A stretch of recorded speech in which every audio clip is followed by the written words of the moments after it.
Elm Street 4, The Dream Master, the novelization by Joseph Locke. Chapter 5. Later that afternoon at the Craven Inn, Alice was just ending her shift as a waitress and was standing behind the register getting her things together when Dan walked in. She felt her throat constrict when he walked toward her smiling. "Hi," he said. "Is Rick around?" No. Rick stayed late at school. Kristen wasn't feeling well." "Ah, are you his sister? That's you, right?" Uh-huh. Alice. "I'm, Dan. Rick and I were supposed to go, work out later. If he comes in, I'll be over there." He joined a couple of other guys at a corner table, and Debbie hurried over to take his order. Alice watched him dreamily for a while, until Sheila walked in and stepped in front of her, laughing. "Honk alert! Honk alert!" Alice rolled her eyes and got her purse. "Look, I can't wait around for you today," Sheila said. "I've got to get to the library before it closes. Killer physics test tomorrow." "I know, and I'm not ready."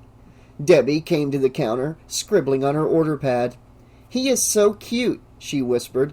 "I wonder where he works out." "Girl," Sheila said, "you know there is life after exercise. Someday you'll learn to appreciate my motto." "And what's that?" "Mind over matter," she whispered dramatically, then laughed. The bell over the door clanged as Rick hurried in with Kristen, shuffling behind him. She looked as if she'd been crying.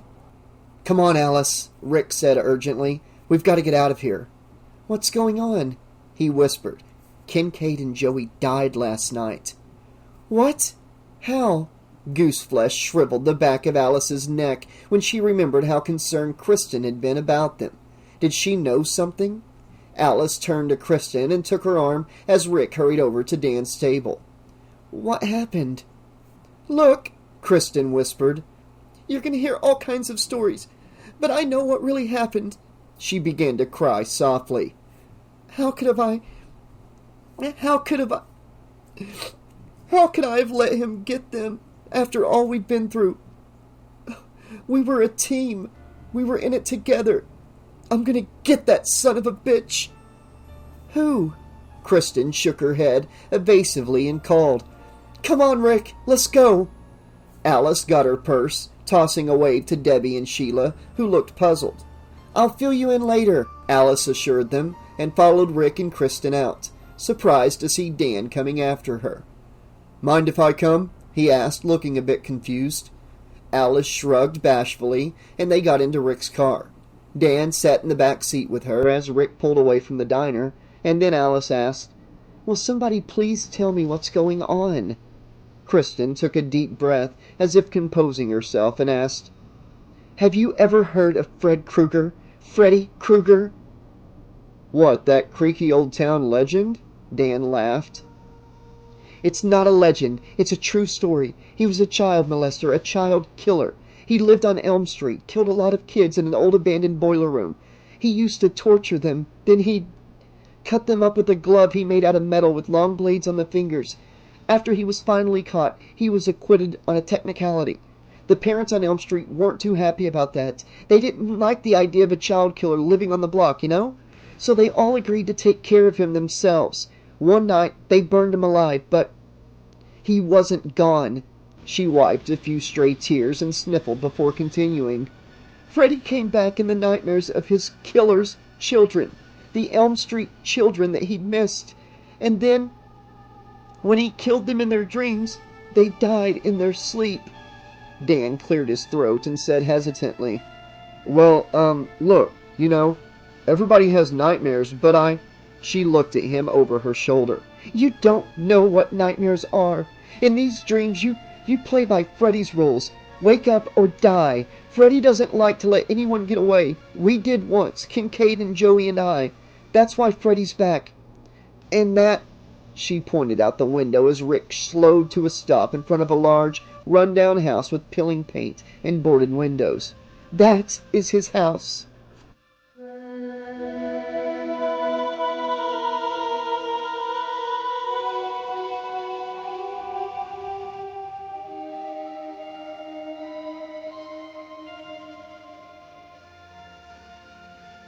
They all got out of the car and looked at the house from the sidewalk. "Creepy house," Dan said. "It's not just any house," Kristen replied, visibly shaken. "It's his home. That's where Kincaid and Joey and I fought him. There were others too. All people I'd met in, well, a place I stayed in once." Alice had heard rumors that Kristen stayed in a mental hospital for a while a couple years back. She never knew if it was true and thought it impolite to ask. Maybe she had. Maybe that's the place she was referring to. And maybe, just maybe, it was about time for her to go back for a while. But then again, maybe not. "We were the only ones to get out alive," Kristen said. "We watched him burn.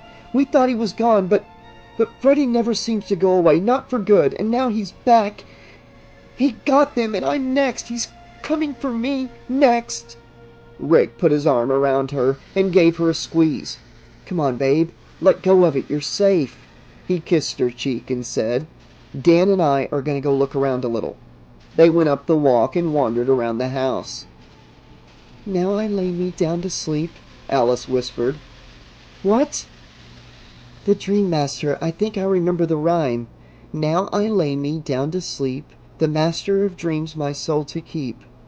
I'm sorry I forget the rest, but it's like the prayer, you know?" "That's okay, 'cause I don't have a prayer." A horn honked and they turned to see Kristen's mother pulling up to the curb. She rolled down the window and shouted, "Kristen, get the hell away from that house, now! On delay!" Rick hurried to Kristen's side and whispered, "You don't have to go if you don't want to. I'll stay with you." No, I should." She turned and forced a smile for Alice. The worry knitting her brow made her look older, haggard.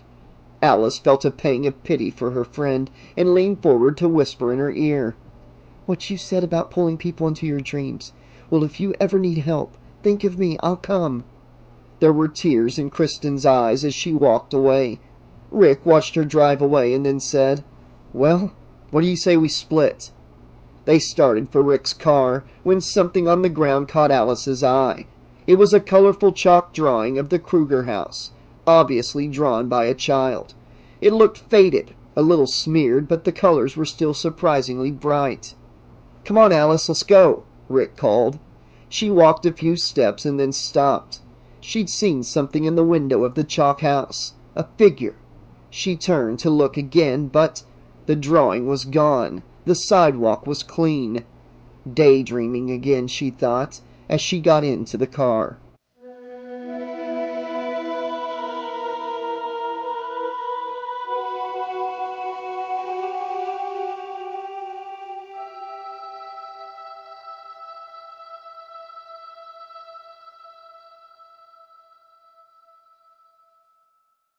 Chapter 6.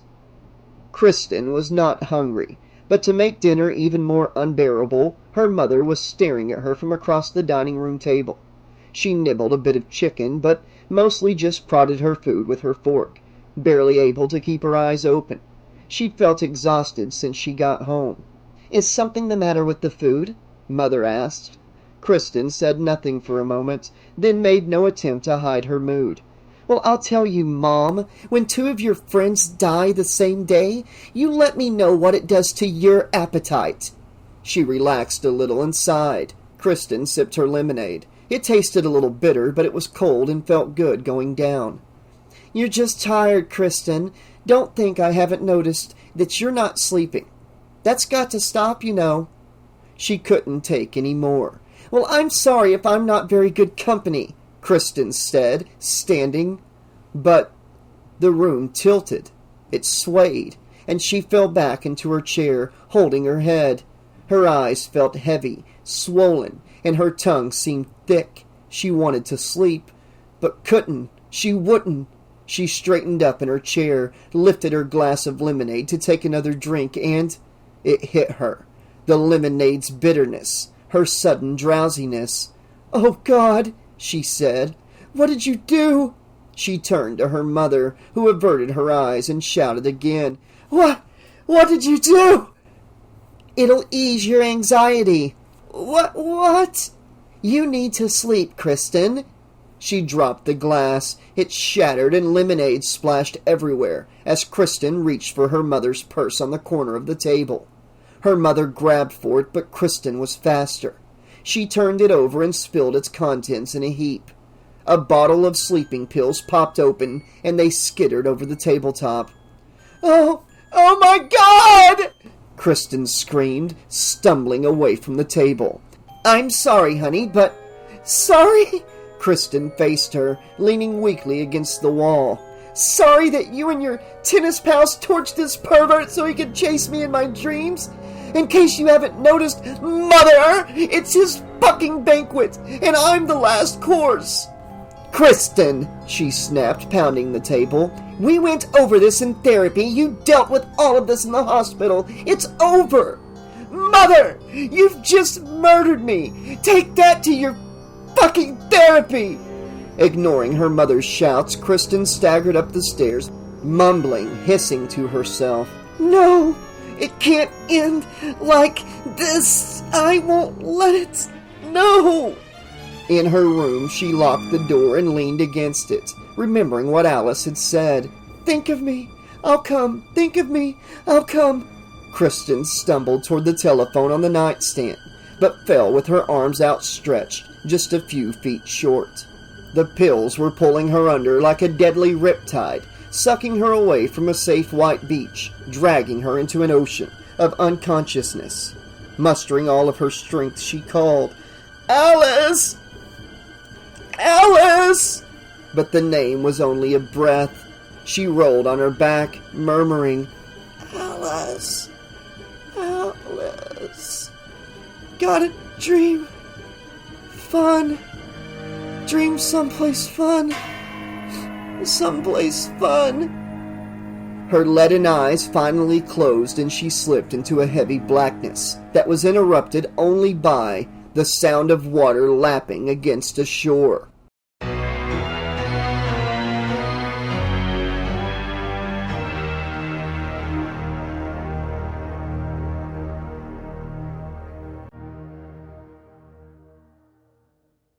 Kristen opened her eyes and looked up at a bright blue sky. Sitting up, she found that she was wearing a bathing suit and lying on a towel. A breeze whispered through palm trees all around her, and sunlight glimmered on a broad body of water. A few yards away, a little girl knelt on the shore, building a sandcastle. It was large and detailed, rather elaborate for a girl so small. The girl smiled and waved. Kristen waved back and laid back on her towel, but she frowned. It wasn't a sandcastle, it was a house. It was his house. Kristen sat up quickly, but the little girl was gone.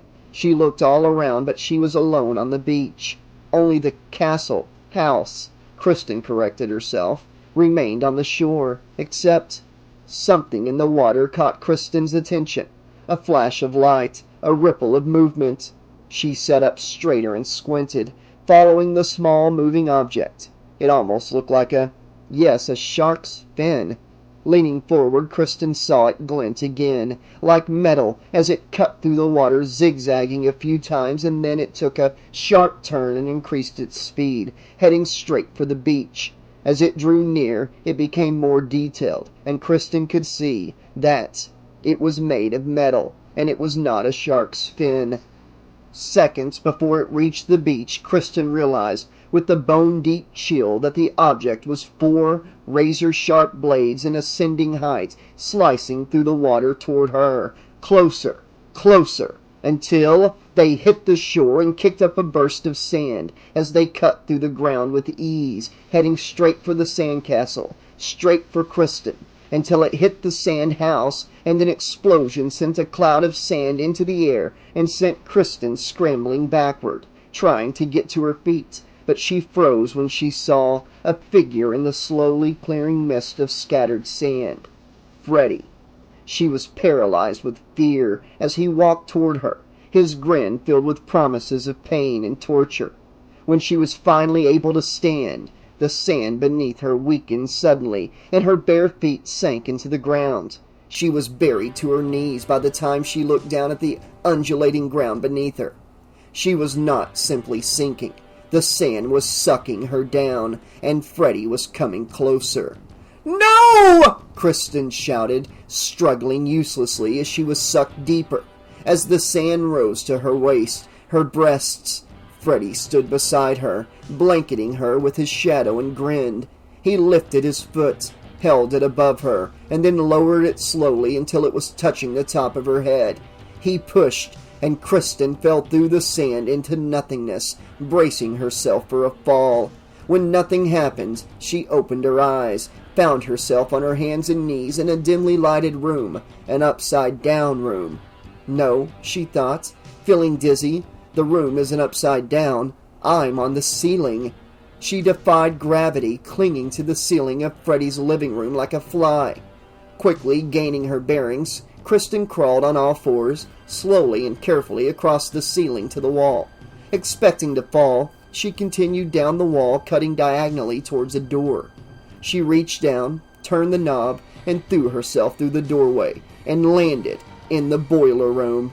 "Please, God, no!" she screamed. The room glowed a fiery red, and steam hissed between the pipes. She stood and looked around her and stiffened when she saw Freddy standing in front of the open boiler across from her. Deadly flames danced inside the boiler behind him. He grinned and chuckled and swiped the air with his razors. Rage bubbled inside Kristen, and she cried defiantly, "We beat you before!" Summoning the power that had saved her in her dreams past, she rushed toward him, jumped into the air, flipped smoothly and slammed her feet into his chest, and then rolled away. Freddy sprawled to the floor but got up quickly, his grin replaced by an angry scowl. "But you're all alone now," he growled, advancing toward her. "The last Elm Street brat.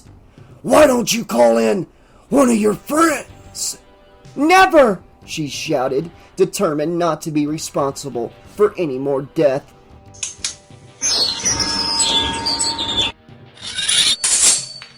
Moving closer, Freddy screeched his blades down a pipe and sneered. "Why don't you reach out and touch someone?" Closer still. "Don't you want some help, Kristen?" Yes, she thought. I don't want to be alone. I don't... No! She cried, backing away from him. I won't do it! Think of me. I'll come, Alice had said. Think of me. I'll come. No! No! She said again as Freddy drew close enough for her to see the individual burn scars on his ravaged face and the rust or dried blood on his blades. You know you want to, Kristen, he hissed, her back pressed against a wall of pipes. I know you want to! She could smell his breath, and the blades were reaching toward her face, her throat, and she screamed, Alice! There was a clatter above them, and Alice's limp body fell, landing on top of Freddy and flattening him to the floor. Alice immediately began crawling, her face wide with panic and confusion. Kristen clutched Alice's arms and dragged her away from Freddy and helped her to her feet. I'm sorry, Kristen shouted. Go back! Get out! She slapped her confused friend hard in the face. Wake up and get out of here! Alice looked around her, eyes widening in horror, until she saw Freddy. She looked like she wanted to scream, but was too scared. He stood a few yards away and laughed. How sweet! Fresh meat!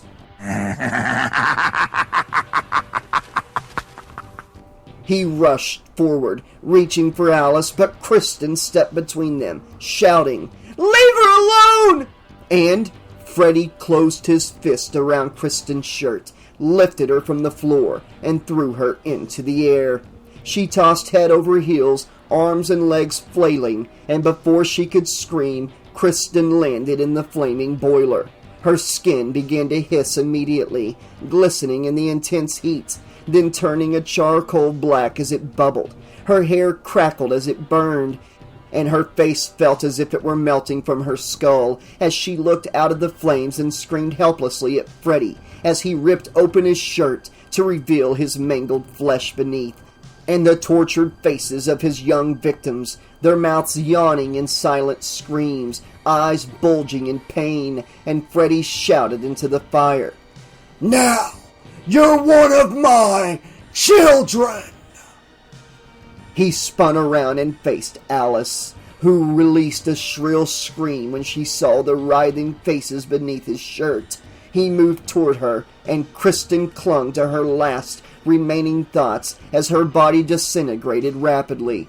She was determined to keep Freddy from Alice, and calling upon her dream's strength, extended a charred arm and shrieked as a bolt of electric blue energy shot from her fist and hit Freddy square in the back, making him dance like a marionette for a moment. But the damage was short-lived.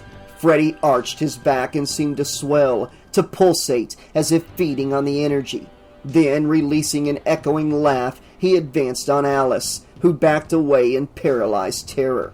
Her voice a dying gurgle, Kristen screamed, "Alice! You'll need my power!" and shot another bolt from the furnace aimed straight at Alice. It splashed against her chest in a flurry of sparks, and Alice lost her breath for a moment, clenched her eyes shut, and stiffened, feeling as if she were being electrocuted. The soothing blue energy coursed through her body like a revitalizing drug, and Alice opened her eyes as Kristen's smoldering face took shape in Freddy's chest, emerging among the other faces of lost victims, her skin bubbling, mouth gaping. Freddy was less than 3 feet away when he lifted his arms and swung the deadly blades through the air. And Alice sat up in bed screaming, clutching the sweat-soaked sheets. For a moment she could still feel the sizzling energy coursing through her body, and her throat was sore from breathing smoke. As she regained her bearings, breast heaving, she noticed something unfamiliar on her mirror across the room. A postcard was tucked beneath the mirror's frame. She got out of bed, crossed the room, and plucked the card from the frame, and gasped. In the picture, Freddy grinned as he held a terrified Kristen in his arms. Alice read the words, written in blocky red letters, aloud. "Greetings from hell! Wish you were here!" The card began to blacken and shrivel, and flames licked the paper in Alice's hand. She dropped it, gasping, and it disintegrated before it hit the floor. Alice looked at the mass of pictures on her mirror and saw her eyes reflected in the small, rectangular space left by the postcard. Her eyes were different, more intense somehow. They had changed. Rick burst into the room and gasped, "Alice! Are you okay? I heard you!" She faced him and cried, "We've got to get to Kristen's house!" They ran most of the way and saw the smoke half a block away. It billowed from Kristen's bedroom window. Rick kicked in the living room's plate glass window and tore aside the curtains. Alice followed him inside. As they started up the stairs, they heard Mrs. Parker screaming in the hall. They found her standing in the smoky doorway of Kristen's room. Rick pulled her away and Alice stepped up to the door. It was too late. The room was gone. Flames climbed the walls and poured across the ceiling. All she could see of Kristen was a blackened arm that, in an instant, was swallowed by the fire.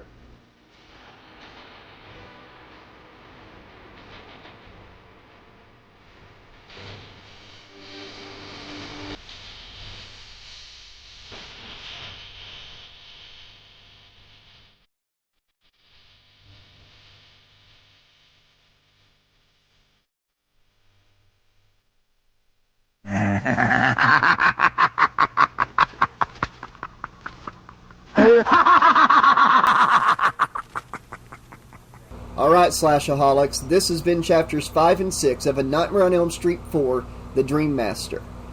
This concludes part 1 of the book. It's split up into parts. But yeah, so, a few things I want to talk about here. The scene with Debbie, Sheila, and Alice at the Craven Inn. I love that name. Really love that they threw in Craven on that. Enjoyed that. For some reason I thought in the movie it was called The Crave Inn. But yeah, Craven sounds better.